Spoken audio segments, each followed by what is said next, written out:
to Raw and Nerdy. Hi everybody, welcome back to Raw and Nerdy. This is episode number 68. I am Joe the Wigit, and I am joined by my fellow super nerds themselves, starting with Mr. Rook. What's up, everybody? Let's try having a great show. Ow, I hurt. That's the whole point. Yeah, you gonna talk about why you're hurting? We'll see. And we're joined as always by Archon. What's up, guys? I'm not hurting, but I'm not feeling good either, so... I'm hurting a little bit today, too. I'm doing my best. I'm here, so... He's doing his best to hurt everyone. Yeah, poor guy's been sick from one end to the next recently. We're going back into the gaming through the ages, and we are on GameCube today. This is a very interesting console, and I'm sure we'll have some fun talking about this one. But before we do that, though, we're going to get into our usual. We're getting into our weeks. And Rook, why are you hurting? Because I've been doing some stuff. That usually implies that, yes. Nah, I've actually started working out again.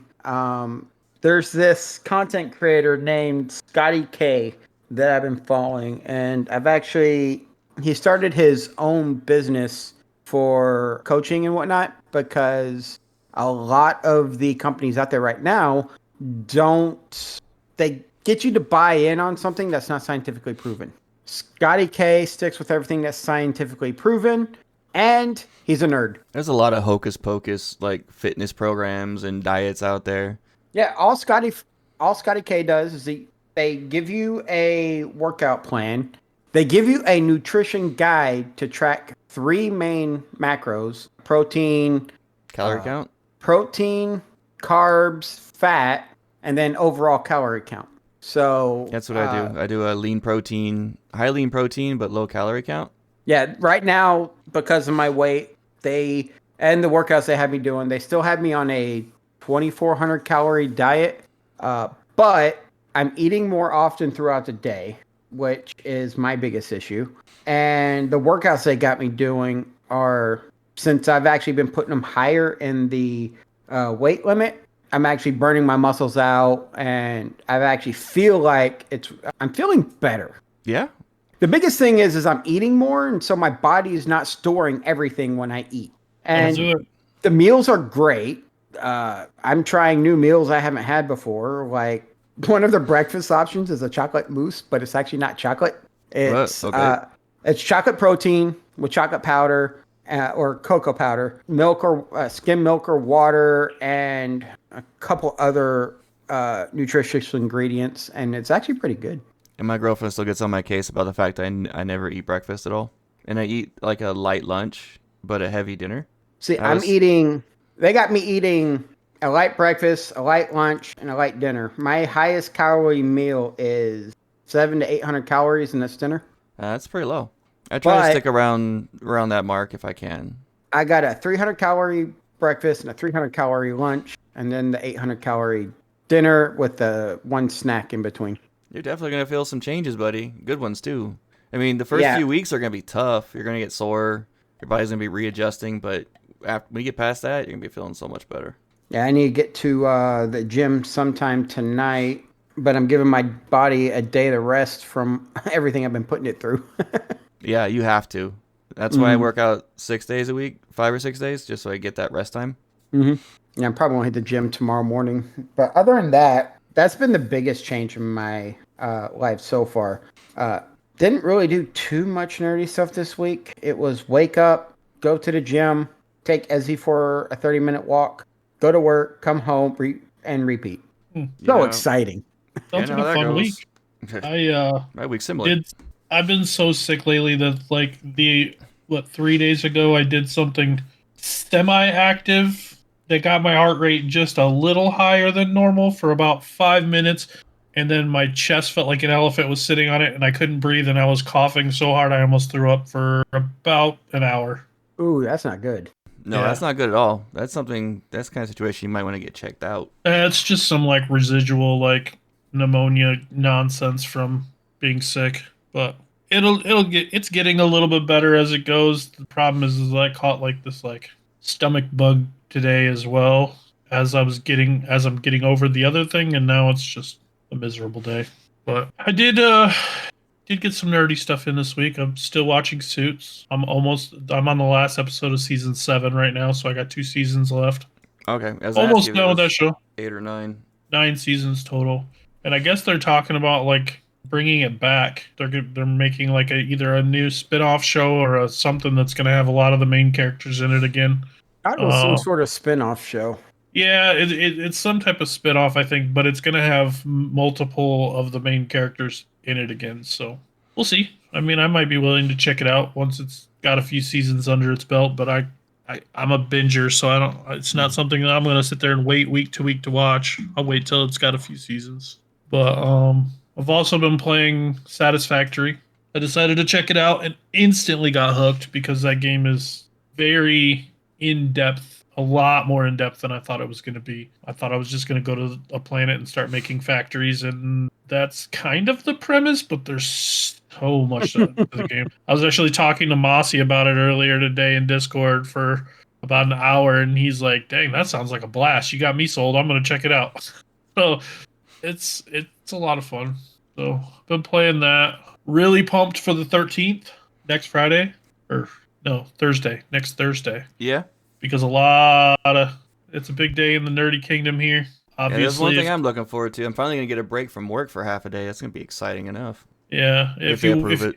If you listen to our new show, you know that's the day that the pre-release of Avowed comes out. So that's one thing that's pretty exciting. I'm looking forward to checking that game out and playing that game. And also, that's the day that the final part of the last season of Cobra Kai comes out. So I'm going to have to binge that, of course. Me and my daughter and I are already talking about she doesn't work that day. So, like, she's like, oh, when I come home from school, we got to just finish it. Just go and binge it all. Like, me, you, and Rowan. And I'm like, all right, let's do it. Put it on the calendar. Get the snacks. Let's get going. So I'm going to play some Avowed earlier in the day. And then when she gets home from school, try and binge out as much of Cobra Kai as I can before we record that night if I record with you guys. So doors open. We shall see. We shall see. Yeah, I had to take half a day off at work because the game doesn't launch until 10 a.m. Pacific Standard Time. I'm going to be working at 7 a.m., so I didn't figure I might as well just work half the day because it's going to be almost impossible for me to get a full day off. Yeah, that's the lame thing because it launches at 10 a.m., which is 1 p.m. my time, and my daughter gets home from school at about 3:30, so that doesn't give me a whole lot of time to check it out before she gets home, but get in there, get the character creation going, and check out the beginning of the game. I'll get my character created. That's probably about it. I bought the game, so I get the early edition now. Oh, you are? Nice. Nice. Now we just got to get you on the show. Oh, my road might come in too. So I'm going to talk to my manager about taking 1 hour a week of lunch, so that way I can record. Nice. That'd be good. That'll be exciting. Mm-hmm. It'd be exciting to get all 4 of us on that show. Agreed. There's so much you can do in the game, and having 4 different perspectives will be amazing. Right, because it's one of those games where your choices matter, and there's so many different endings that we're all going to end up with different things, no matter how we play. Without a doubt. There's no way we're all going to end up with the same ending. Now watch. You say that now, but we get to the ending, and we've all have the same ending. No, we all think so differently, especially Kilo. He thinks so differently than the rest of us that, yeah, we're all going to end up with different endings for sure. Oh, definitely. My second playthrough, I'm definitely going to be doing as evil as I can, siding with the antagonists if I can, because I've tried doing that in other games, and it's so hard for me. The only game I succeeded in doing that was Fable 2, being the bad guy, because I want to get the horns and the devil wings. Oh, I did it in what was it, Knights of the Old Republic? I went bad. The Knights of the Old Republic, I started a bad playthrough on, but this is like more recently. I have a really hard time playing bad characters, especially in games like Mass Effect, where you have to choose people's life, whether they live or die in that game. So I'm like, I just can't do it. I gotta save y'all. I just can't. The morality is strong with this one.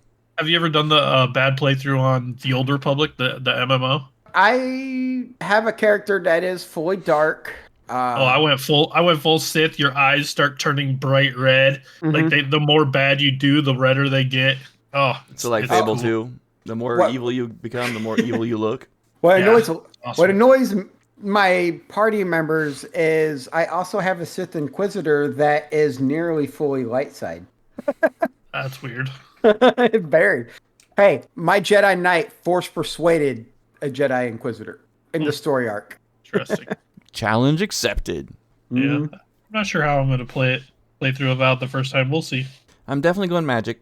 Oh, I'm definitely going magic. I thought you were going sniper. No, because Mike decided that? he wanted to do archer, so we wanted to go different perspectives. So I thought about doing like a combination of magic with godlike, which we still don't have too much information on what that is. I heard everybody's godlike. Yeah, but there's an actual skill tree called godlike, which gives you spells and abilities. I've watched a lot of videos on this game, and from what I've heard, it's nearly impossible to play through the game without doing at least some magic. Yeah. Like, you can go sniper, but you have to do some magic with it because you just, like, you gimp yourself. Yeah. You only have, like, 3 or... magic. Well, and, like, somebody was saying that they tried to do, like, a full ranger playthrough, and they got, like, a couple hours into the game and had to give up on it because they had, like, 2 skills, and that was it. It was just boring. So, I don't know. We'll see. I know that there's going to be some mix and match, but I think I'm going to go, like, predominantly magic because I usually do. That's usually my style. Yeah, the game looks like it's very much geared towards mixing and matching the different skill trees. Right. Yeah. Play your way, and there's like the fact you can change out your loadouts and change out your skills on the fly in the middle of combat. Make a big difference. And my week in the last is the same as it's been for the last month, 2 months, and it's been nonstop. I've had very little to no gaming this week. I think I had played an hour in total, and that was split to 2 half-hour times in any kind of game. But that's all due to real-life problems and commitments I have going on. Did Avowed Raw, Episode 1. Check it out if you want to learn about what me and Mike have discovered on it. And I started watching The Office again in the few times I get a chance to actually watch anything. Like, I've been trying to watch it during work when I can, but it has been hit and miss. And I love that show so much. I missed it. I'm on Season 2. I've been working about 10 to 12 hours a day, 5 to 6 days a week in the last month, thanks to my bosses deciding to screw up everything in our systems, and we still have a major problem I have to figure out next week. So another 12-hour-a-day week next week. It's been so much fun. I get off work around 7 or 8, and I go to bed.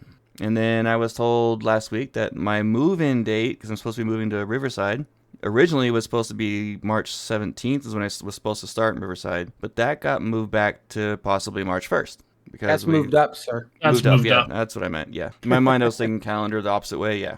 Weird. So now I'm stressing even harder over that because I still have to come up with the funds to do it, and they decided to go ahead and raise the rent everywhere all over LA by $200 or $300 a month because of the fires, which is insane and should be illegal, but it's... Yeah, that seems like price gouging.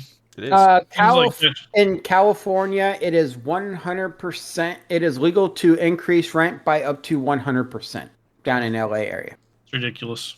That's LA County for you. Seems like it would be fall under the price gouging laws. Yeah, I'm with you on that one 100%. Because my budget's about $1,600 to $1,700 a month, and everything that I had picked and saved a month ago to possibly rent, that was $1,600 to $1,700 a month, is now around $1,900 to $2,000. Yeah, that's expensive. Because there's a lot of people who don't have homes who are looking for places to live temporarily, and they can do it. Yep. They can get what they want. Maybe I should be one of those evil landlords and rent my place out for $3,000 a month. You should. At least, I mean, while you're selling it, why not? It would keep people from breaking into my house, but it would have to be somebody. I'd have to rent it out to somebody that understands that I am in the process of trying to sell the house. But on the flip side to that, I'm one of those people that understands the housing market is so bad. I would want to lowball everybody around me and rent it out for as cheap as I could actually afford. Yeah, I mean, I guess it could go either way, but just, either let them know, hey, I'm in the process of trying to sell it, or let the seller know, hey, I have tenants in this house, so... I would rent it from you if it wasn't an hour away from Riverside. That's without traffic. Mm-hmm. I'm still tempted. An hour's not a bad drive. Well, I did find out that I may not have to go in 5 days a week. It might be only 2 to 3 days a week, which is going to be awesome. An hour's really not that bad of a drive then. I was stressing out about having to go in. Well, my car needs a new transmission, needs new brakes, maybe new brake drums, on top of moving. So any kind of drive right now is kind of frowned upon. And I still have a lot of driving to do later this month for work, so it's going to be fun. There goes $90. Yeah, right now I need about 8,000, and yeah, that's tough. And I got to do it in a month. Told you need to get some lawyers involved in your car situation. That's on the bottom end right now. I just need to get my car fixed so I can use Duct tape it. That's tempting. Trust me. Duct tape and WD-40. Everything will work. My dad and I are going to do the brakes. That'll save a lot of money. But brakes are easy. The other parts, well, it's a little bit more difficult with a hybrid. No, they're easy. Not really. I've changed the brakes on my car, which is literally the exact same car you drive. Sweet. I think yours is like 1 year newer, and they're exactly the same. With the brake charger and all that? Mm-hmm. Yep. Cool. Super easy. Well, we're going to do it anyway. So. Now, transmission, can't help you. Yeah, I wouldn't do that yourself. A front-wheel drive car, the transmission's the bottom of the engine. No, that's not something I want to do myself, and it's looking about $2,000 to get that replaced. Mm-hmm. That's expensive. They're saying, oh, you could use to replace your batteries. No, not for the $7,000 really price tag. Mm-mm. Might as well get a new car. If you owned your car, maybe, but you don't even. You're still making payments on the car, so. Yeah, that's a whole different situation. It's got me stressed out. I've had like a mountain of stress that seems like more stress keeps piling and piling and piling on. Welcome to my world. So my entire life right now is just dealing with that. And it has been for 2 months. Hopefully, God willing, it will change in the next month or two, hopefully. Work won't because we're doing a major shift throughout the entire union. So my job duties tripled, and they're going to keep going up for now. But thankfully, we're adding on a 4th specialist. I think we picked the right... We're going to hire that guy soon. So let's talk about the GameCube. It is a video game console made by Nintendo. Yes, sir. In the shape of a cube with a handle. Yeah, they went all out on that one, didn't they? With really small CDs. Mini discs. Yeah, which people kind of were very mixed about that in the reviews when it launched because it wasn't multimedia supporting like the GameCube and the PlayStation 2. I think that... You mean the Xbox? Yes, I meant. Thank you. You realize that when I heard you say GameCube, I stopped. Yeah. My brain is everywhere. I am surprised they didn't do multimedia support. I think that would have given a big boost to GameCube. But what they did do right is they changed the controller from the the Nintendo 64. Yes, and that they actually had a ton of praise for the GameCube controller. I loved it. Mm-hmm. I didn't hate the N64 controller, but I liked the GameCube controller. I think everyone did. It was comfortable, and the buttons worked really well. It was great. Yeah, and I loved one of my favorite things. Design. Yeah, one of my favorite things about the GameCube was the fact that you can plug in your Game Boy Advance and turn it into a controller. Mm-hmm. Yep. One of the games in my top 10 actually utilized that to where your menus were on your controller. I like the GameCube. One of the accessories to the GameCube, which allowed you to plug in Game Boy Advance games into the GameCube. I think it called it a car reader or something like that. Mm-hmm. I used to work at a pawn shop, so I used to get all kinds of fun little things for the GameCube at the time. And I had I got my nephews that Donkey Kong conga game that came with the little congas. The drums. That was cool. And then I used to have this. I had Resident Evil 4, obviously, because that's an amazing game. But it came with like this chainsaw controller, which I wish I still had because that thing is worth a fortune now. But it was this really cool bloody chainsaw looking controller. Pretty sweet.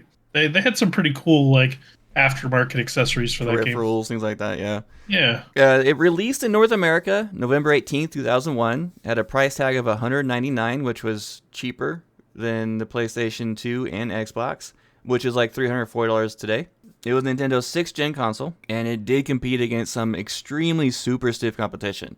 It was up against the PlayStation 2 and Xbox. Now, it was also up against the Dreamcast, but that really wasn't considered competition for any of them. Yeah, that was pretty much the end of Sega. Yeah, that was one of their final nails in their coffin. I think they tried to release one more system after that, didn't they?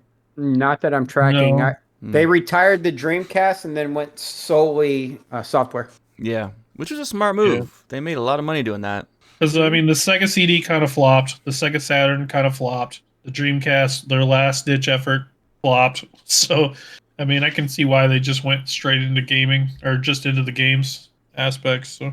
That's where they were making most of their money with Sonic and all of that. Right. But we're not here to talk about Sega. We're here to talk about Nintendo and the GameCube. Sure. We're going to talk about anything nerdy, but that's definitely our main topic. So, like I said, well, the GameCube was formally announced in 1999 under the codename Dolphin, which I don't know why they picked that codename. Color. Yeah, probably. That makes sense. I didn't even think about that. I don't think much about color. I know all the emulators and stuff for it are called the Dolphin too. So That's kind of weird. That's one way to hide the emulators. He used his whole code name. It was the only 6th-gen console that solely focused on gaming and did not have the ability to play DVDs and CDs. It supported very limited online gaming, and it required an additional like broadband or modem adapter for the few games that supported it. And then, like I was saying earlier, one of the things I absolutely loved about it was the fact that you can use a link cable and plug in your Game Boy Advance to the system and use it as a controller for the games that supported it. It launched with very mixed reactions. It was praised for its controller and the high quality video games that came out. It didn't have as many as PlayStation or Xbox, but they had great content. Yeah, the games they had were very good. Yeah. So Let's give y'all an idea. Yesterday or last week, we were talking about the PlayStation 2, and it had over 62 pages worth of games on Metacritic. And that's not all of them. That's just the ones that were rated. Yeah. GameCube, 19. Big difference in games. It was kind of a short-lived console. Like, it only stuck around for, 6 years? Yep. Yeah, something like that. Discontinued in 2007. And by the time it, was discontinued, a lot of the games that were coming out on GameCube were also coming out on the Nintendo Wii as well. So, I don't know, it kind of... That is what killed GameCube, I think, is the Wii. Well, yeah, the next gen came out. Yeah, of course. That's what kills all systems, is the next gen comes out. True. So, let's get into our top 10s, guys. Go for it. Who wants to go first? I was surprised I was able to come up with 10 games. I haven't gone first in a while. You guys mind? Go for it. Go for it. My list is very interesting because I mostly use my GameCube as a system to play with my family. So a lot of the party games are on my list. That's what I mostly played on it. And everything else I played on PlayStation 2 for my solo gaming. That was my thing back then. One system for multiplayer, one system for solo. Now my number 10 is Pikmin 2. I played it a bit because my ex-wife at the time was obsessed with those games. So, yeah. That's my number 10. What happened? That's your number 10? I enjoyed it. I've never played any of the Pikmin games. They're different. It's definitely different. My number 9 is Mario Party 7. That's one of the ones that we played the snot out of with my family, was that one. And my number 8 is Super Monkey Ball. You guys ever play that one? Yes. No. I love The mini Super games Monkey on Ball. that was so much fun with a bunch of people. It was crazy fun. It was this weirdest little game, but the concept behind, like, you're a monkey inside of a ball. And all your mini games are based on that, like playing soccer and things like that. Or going down these ramps, like slalom style. It was so much fun. Number 7 is Animal Crossing. Again, heavily influenced by my ex. I did not realize that game went back as far as GameCube. Yeah. Yep. That's where it debuted. I think that's one of the games that allowed you to use the Game Boy Advance. Yep. It was. I never played that game back then or modern day. It's actually There's no shame, man. fun. There's no shame. It is very fun. Yeah. It is very addictive. I have to played look into one of the newer ones that came out for forgot which Game Boy, like 8 or 9 years ago, with my daughter constantly. New Horizons. Yeah, I think so. That might have been it. Mhm. And the bells. Yep. It's Their money is the bells.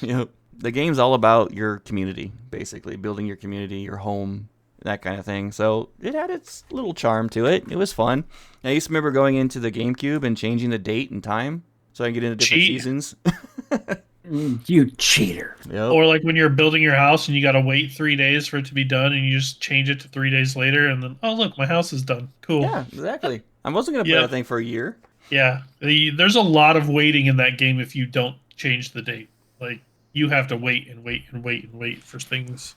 People who played that game learned how to change the date and time on their GameCube pretty quick. Yep. And it wasn't online, so it wasn't regulated by that. And there's all these collections like fishing and stuff that you can only catch certain fish at certain times of the year, and it literally would wait. Like, if it wasn't November, it wasn't winter, so you couldn't catch your winter fish. So like you would literally have to play the game for a full year if you wanted to do everything. And if you missed something in a season, you would have to wait until that season came back around. And Yeah, that's one of the negative things about it. My number 6 is Super Monkey Ball 2. They took Monkey Ball and made it a whole lot better. And that's one of the games I played the most with my family. Going into my top 5, number 5 is Mario Golf Toadstool Tour. I had a feeling that game was on your list. Yeah. I have it's never played that one. It's the only Mario game outside of Mario Party that's on my list. Because I never played like Paper Mario or anything like that. Wow. I technically have 1, 2, 3, 4, 5 Mario games on my list. That's not technically. That's actually. No, I say technically. You'll see why. Okay. My number 4 is, I was talking to the guys before the show. It's a game I could not remember the name of at all, and it utilized the Game Boy Advance for your menus and some character details. That was Final Fantasy Crystal Chronicles. Oh, goodness. Me and my buddies played the snot out of that game. Arguably the worst Final Fantasy game ever to be created. It was so much fun playing multiplayer on it, though. I take that back. The Chocobo Dungeon one, or what, the Chocobo one, that one was worse. Or Mystic Quest. Mystic Quest was pretty bad, too, on Super Nintendo. But I really, really enjoyed it, especially playing with my buddies. Like I said, pretty much everything on this list, except for the case of Pikmin 2, was completely based off of playing with a lot of people, or a few people. My number 3 is Mario Party 4. I can't tell you how many hours me and my family put in playing that game against each other. And if I wasn't Yoshi, I was crying about it.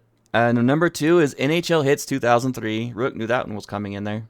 Yeah, because I bought a GameCube my last few months up there, and we played it. You could have 2 of your buddies with you. That makes up the entire team, is 3 players. Create your own team, base it wherever you want, and be in the NHL and play against the league. Man. So it was so much fun. Back when sports games were actually fun. Yeah, I loved midway sports games. NHL Hits, NFL Blitz. I'm really curious what your number 1's going to be, because there's 2 games in particular that you have off your list that I cannot fathom that they're not on your list. Well, this one is probably not anyone suspects, really. I have talked about it a lot in the past because it was my favorite of the series of all time. Tiger Woods PGA Tour 2006. Mind boggled. Especially since you use this as a family gaming system. Me and my dad played PGA Tour together like crazy because you could... That's family gaming. Yep. No, that's not what I mean. I mean the 2 games you left off the list. Like, I'm shocked, but we'll get there. Yeah, well, Tiger Woods, that was the only one that lets you both create golfers, up to like 3 or 4 people actually, and both play in the tour under separate characters, and get your own like sponsors and things like that, and play in the same tournaments, things like that. It was so much fun. I wish they would go back to doing that. That would be great, but for some reason, modern gaming modern publishers are highly against cooperative hot seat games. I don't know why they don't like. Well, I get why they don't like split screen, because a lot of them want the quality of the game, and split screen does take away a little bit of the quality, so that the TVs and the console can actually support it. That is, well, at least that's the reason my 343 Industries didn't make Halo 5 split screen. My brain just did a thing, and it's completely random, but I just remembered a game for Nintendo 64 that I left off my list that I completely forgot about, that I played so much with my friends, and that was a game called Gauntlet Legends. Yeah. And I completely forgot about that game until it just popped in just now, like, oh, hey, remember this game on Nintendo 64 you forgot about? I almost added that one into my list. Almost. Last week, I forgot to add Star Trek Elite Force. Wow. It was a fun game. All right, who's next? I'll go next. Hey, Archon, why don't you go next? Okay, cool. So I got 2 honorable mentions. Of course. Naturally. Number 1 was Luigi's Mansion. That's one of the ones that I says technically a Mario game, but yeah, technically. I mean, it's Luigi though. There's Mario and Luigi on everything, pretty much. Luigi's Mansion is a blast, and I was actually just playing that game the other day with my 3-year-old, and he thought it was hilarious every time I turn around and catch a ghost, and he just thought it was a blast. Sorry to interrupt, but could y'all imagine a Nintendo without Mario? It doesn't happen. It will never happen. They're going through a legal battle with the rights to Mario right now. They might lose the rights to Mario. So really? We'll see. They forgot to like renew the patent or something on it, and now another company's trying to swoop in and grab it, and interesting. It would be interesting if without Mario. I doubt they'll get that opportunity because Nintendo's owned it for so many years and the track record with it. So why not? Super Mario Grocery Store wins trademark battle with. Yeah, Nintendo. I saw that one. The trademark battle. My second honorable mention is Rogue Squadron 2: Rogue Leader.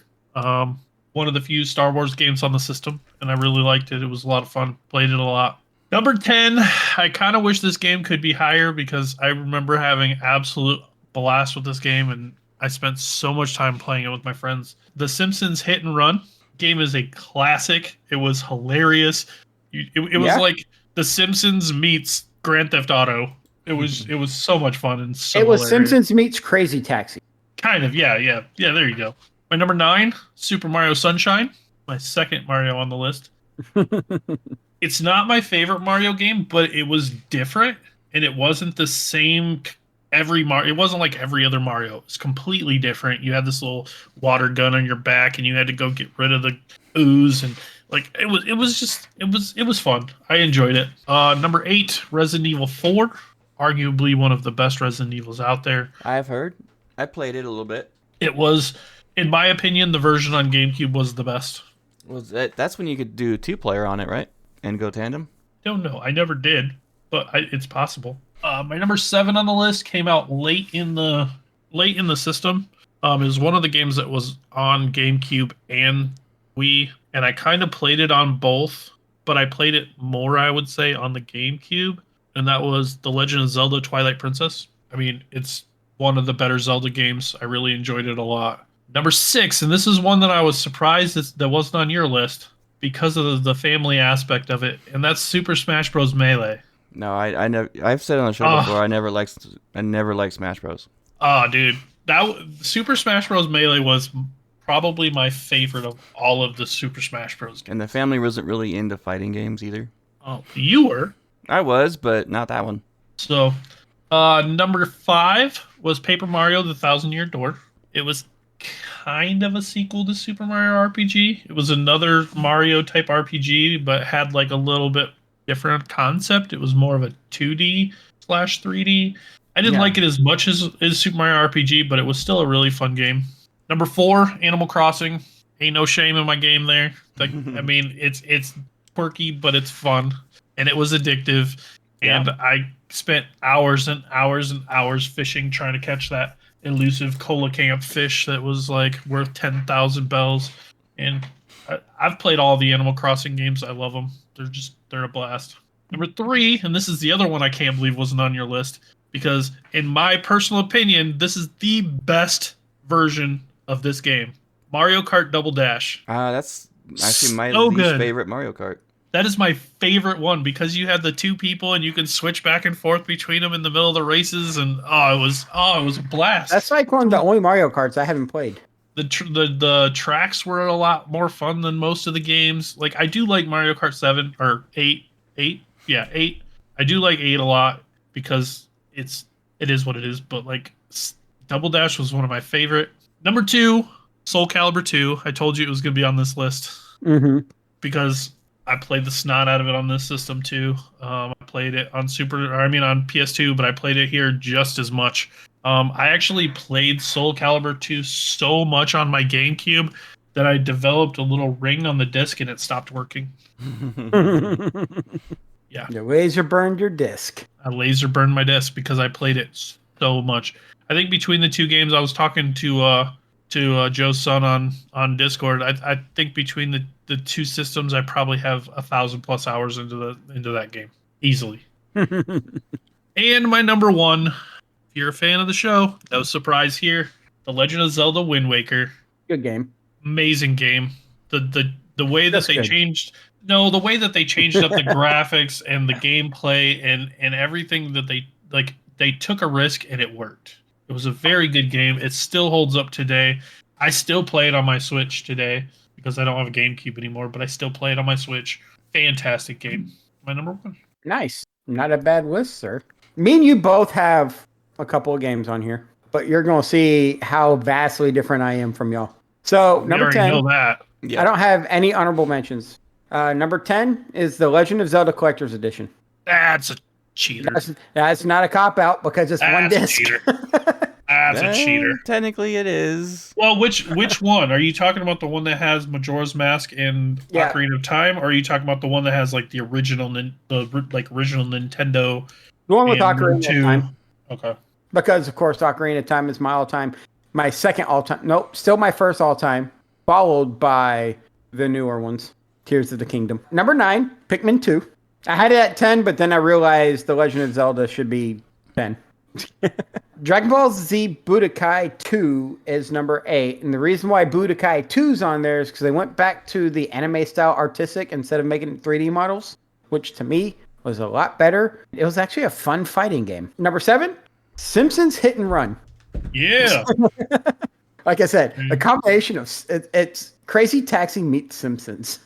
Number 6, Pokemon Coliseum, because I was obsessed with the fact that you could play the 3D Pokemon. Plus, Coliseum, if you had the adapter for advanced games, you could actually plug them in and actually play through Coliseum, play the Game Boy games. Number 5, and this is where you're going to see a very big theme. Star Wars Rogue Squadron 3 Rebel Strike.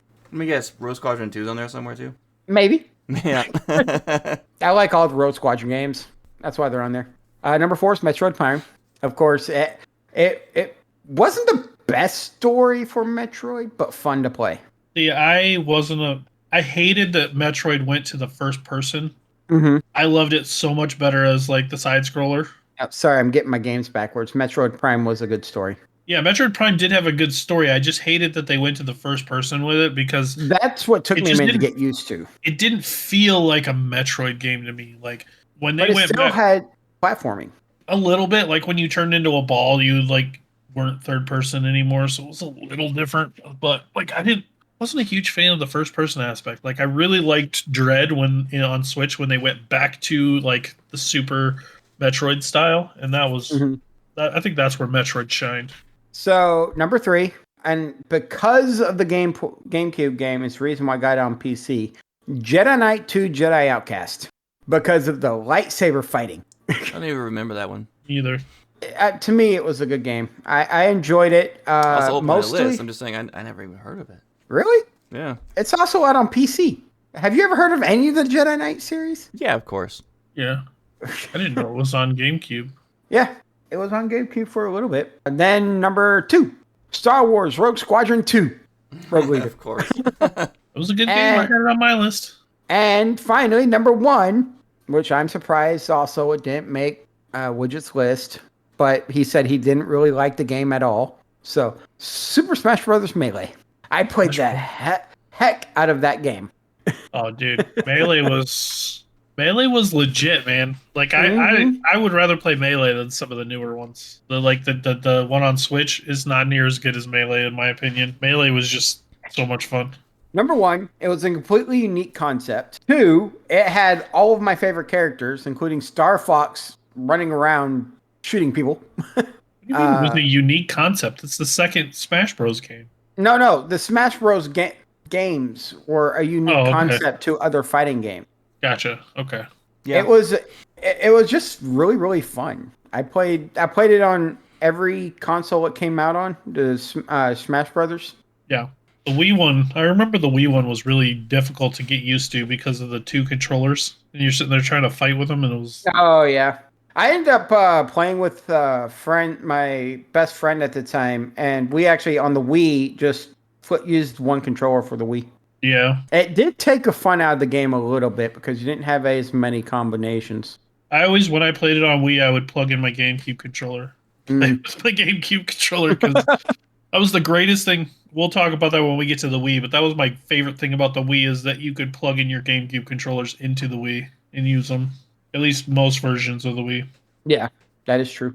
Yeah, solid lists. I pulled up the Metacritic top 10 and bottom 10 if you guys want to go through that really quick. Okay. You want to try guessing? No, I already cheated. I got it up. Yeah, you give it up. You can't do it. I do not. I would say Zelda Wind Waker's probably up there somewhere. Zelda Wind Waker's... I think number 4. In the top 10. It's number 4 with a Metascore of 96. Oh, there it is. Yeah. Twilight Princess is probably on there somewhere. Number 3, also 96. Even though I don't care for it as much, I would say Metroid Prime's probably there somewhere. Number 1. Oh, Resident Evil's for sure there. Number 4. Number 2. Number 2. Okay, I'm doing all right. One of your favorites is on the list. Beautiful Joe on there? Actually, yes. Number 8. Okay. That game was actually really cool. Like, their different graphic style and everything was pretty cool. One of my favorites or one of your favorites. You're talking to Joe Sun about it. Huh? Soul Calibur. Oh, Soul Calibur 2's on there? Okay. Yeah. That's main number 7. Okay, that makes sense. And then it's got 2 sports games and then a horror game. Oh, he still forgot one more Zelda game too. Yeah, that's true too. Oh, the Master Collection. The collector's edition. Yeah. Yeah, that makes sense. Sports games and then what? A horror game? Yep, 2 sports games and a horror game. Is it Eternal Darkness? Yep. Yep. Number 10. That was a good game. I didn't play it that much, but it was a good game. Yeah, number 6 is Madden NFL 2004, and before they got exclusive rights. Number 9 is NFL 2K3. Oh yeah, 2K. I forgot about 2K. I doubt anyone would guess the bottom because I know I wouldn't. I probably don't even know what the bottom ones are. I'm surprised that one of the bottom 20, Tetris Worlds is in there. That game sucked. That game was terrible. Apparently. The very bottom-rated game of all time for GameCube with a Metascore of 23 is Charlie's Angels. Yeah. Oh, I know another. Hold on. Let me think. I'm trying to think of some real stinkers. The more I look at this, I'm going to blow one of them, but I'm really surprised Jeremy McGrath's games were that horrible. Oh, yeah, they were bottom in PlayStation 2 as well. There was a really bad, Bad Boys game too. I remember. Yep. Is it on there? Yes. Out of 452 games, it's 449. Okay. Aquaman. What is that? Battle for Atlantis? I've never even heard of that game. No, because that movie wouldn't even have been out yet. Mm-mm. There's a Batman game in there too. Dark Knight Detective. Batman Dark Tomorrow. What is really Universal Studios Theme Park Adventure? What even is that? There was a Catwoman game or something on GameCube too that was probably pretty bad. It's not on the bottom 20. Oh yeah, it's on the bottom 20. So if you look at this though, if you look at the bottom of the both systems list that we've looked at so far, a lot of them have been to movie tie-ins. True. Yeah. No, those tie-ins aren't very good. The Polar Express, Monsters Inc., Charlie and the Chocolate Factory, Bad Boys, Charlie's Angels. Well, the problem with especially Nintendo is they had success with those movie tie-ins earlier in their life. I know they weren't on anybody's list, but I remember Aladdin and Lion King. Those were really good games. They were hard. I played Lion King on Game Gear. I played Lion King on Super Nintendo, and I remember it being hard. I remember playing, I think it was hard. Super Nintendo, playing it's actually one of the best games for Super Nintendo, too. I think it was Batman Forever on Super. Or the Star Wars games. There were some pretty good Batman games throughout the years and stuff. So they think, oh, hey, we could do this. And yeah, they really shouldn't. Oh, yeah. Although some of the new ones are actually pretty good, like the new Batman games. But oh, of course. Yeah, there's a lot of stinkers. Rain of Fire near the bottom. I'm not. So Yu-Gi-Oh Ghost was Recon. on the list. I'm surprised Ghost Recon's in the bottom 400. And so is Teenage Mutant Ninja Turtles. I don't know much about that game though. You remember a TMNT game? It's called TMNT Mutant Melee. All right, I'm gonna look at this list now. And then there's Battle Nexus in the bottom 400. Spyro of all games had made it at 431. That's weird because Spyro's actually rated a lot higher on the PS2. I'm pretty sure. Yeah, pretty sure the PS2 version of it was a lot higher. Spyro Enter the Dragonfly. I made a mistake. I clicked on the games option at the top, and it's showing me the top games of all time. Oh, really? Period.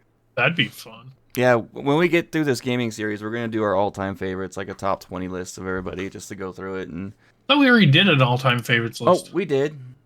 I was thinking PC. Actually, that's one of the last ones we're doing. Yeah, PC, arcade, oh man. One thing we never did, we've been skipping, is all the handheld systems, like the Game Boy and the Game Boy Advance and the DS, and we've been skipping all those. Yeah, there's a lot of them out there too. There's a lot of them. All right, maybe we'll do a gaming through the handheld. I don't know. In the news, it is part of gaming through the ages. We can do those at the end. Yeah. Good. In the movies news, well, it's actually movies and TV. I know that a lot of our listeners might be interested in this. Magic the Gathering, a live-action movies and TV universe is been officially announced and in the works from Legendary Studios and Hasbro. What? Now, I can tell you, because there's actually... Do you know all that flavor fluff on the bottom of Magic cards? Yeah, but there is actually novels for Magic the Gathering that are actually really good. I actually enjoyed them. They tell a really good story, and they actually explain the universe of Magic very well. A lot of people don't realize that Magic the Gathering has more than just a card game. I mean, Pokemon came out as a card game first. No. No, I thought it was the first. It was the video games first, then the anime, then the cards. Okay, well, that was wrong. Yeah. A lot of people think the anime came first just because of the anime, but it actually, video games came first, then they came out with the anime, which became popular, so they made the card games. Yeah, and pretty close to each other because the card game came out the same year as Pokemon Red and Green in Japan, and then came out to the United States in 1998. Yeah, because Red and Green became pretty much a main hit right away. So the anime came out in April of 1997 in Japan. And you said that the games came out when? 1996 in Japan. Okay, so it was like a year later. Mm-hmm. Makes sense. It became popular in the U.S. in 1998. And then the anime became one of the most beloved animes of all. I have watched nearly all of them, thanks to my daughter. I love that series. I have watched nearly all of them, thanks to I just wanted to watch them because they were good. As an adult, I still watch them because they're good. They actually can play with my heartstrings. I was going to say the last episode, I'm not going to lie, tear came to my eye. It definitely did. It messed with you, man. Mm-hmm. So I thought it was okay. It still bothered me that he's such a young kid roaming the world, but that was the dad in me. But my daughter would come over for when she had like a week off of school. She'd have her week with dad, and we would plan a whole menu, and she would pick the show that we watched the entire week when I was off of work, and that's what we did. Camped out in the living room. I made dinners, and we watched Pokemon. Hey, nothing wrong with that. Sounds like a good week. Hey, I was with my daughter. I didn't care. I was having a blast. Just be advised, this is more for us hosts, but Game Rant has an article that there was a leak about some potential big Starfield news next week. We'll see. That could be we'll see. Yeah. We know how those leaks can go. Yeah, no, that's why I'm mentioning it the way I am instead of reading the article. By then we'll be well into Avowed, hopefully. And we'll bring up Starfield on this show, I think. You notice the leak came out after you quit the Starfield Raw and put it on the side. Right. I wonder if somebody listening in Bethesda actually heard it. We know they listened, at least for a little while. Yeah. We're going to be covering Xbox next. That's going to be a difficult one for me. I may only have like a top 4 or 5. I'll try. It's going to take me a while to get my top 10 list. Yeah, well, I'm going to be leaning on you heavily for this one next week, buddy. Apparently, both of y'all are. I'll be all right. Like I said, I played a lot of Xbox games after the fact, like on Game Pass and stuff, but they were still original Xbox games. So I'll have a list. I can take every game I've ever played on any Xbox and not be able to make a top 10. That's how much I played it. I played quite a bit of. We'll let you go last then next week. That's impressive considering you can almost fill half a list with just Fable games. There's only 3 of them. And those that's are why my, I said 3 of my almost top half. 5. 3 of the 4 or 5 I have on there. Fable, the later ones came out on Xbox 360. And I actually wound up playing those on PC. Yeah, I think only Fable 1 was on Xbox, the original Xbox. I think 2 and 3 are on 360. 2's on 360. Where's 3 listed? 360. Yeah. So technically that wouldn't even be able to be on my list because I didn't play them on Xbox. I mean...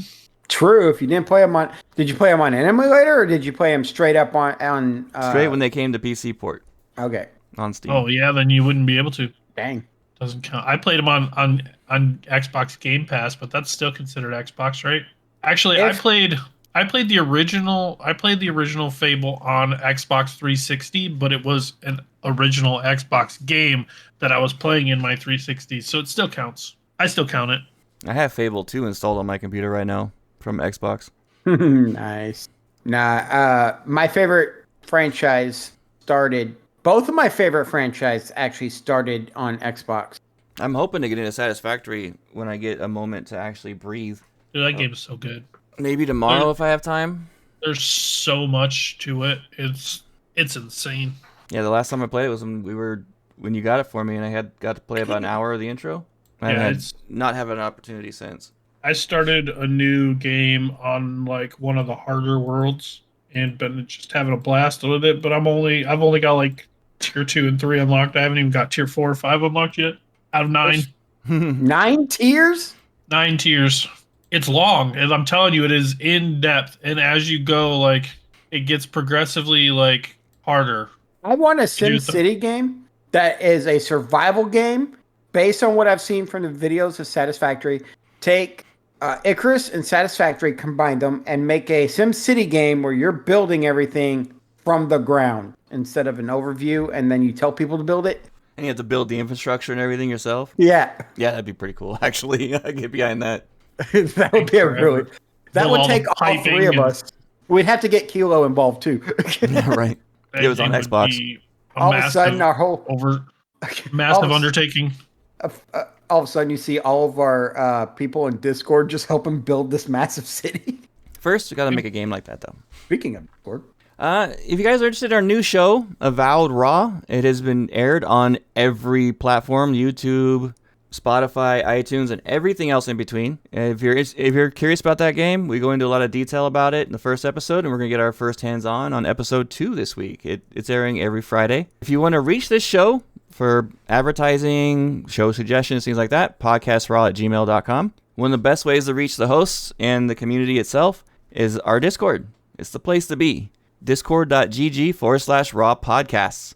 You can type that right into your web browser and it'll go right to the invite to it and you're good to go. Our Facebook is Raw Podcasts. Our Instagram, which I've been slacking on, is Raw Podcast 1. And our X is @PodcastRaw. And you can follow us individually as well. I am @TheWigit, TheWigit, everywhere. You can follow me almost everywhere as a variation of Tomcat213 or Rook213. And you can find me on pretty much all social media platforms as the Archon606. Have a fantastic nerdy week, everybody. Y'all stay nerdy now. You hear? Have a great week, guys.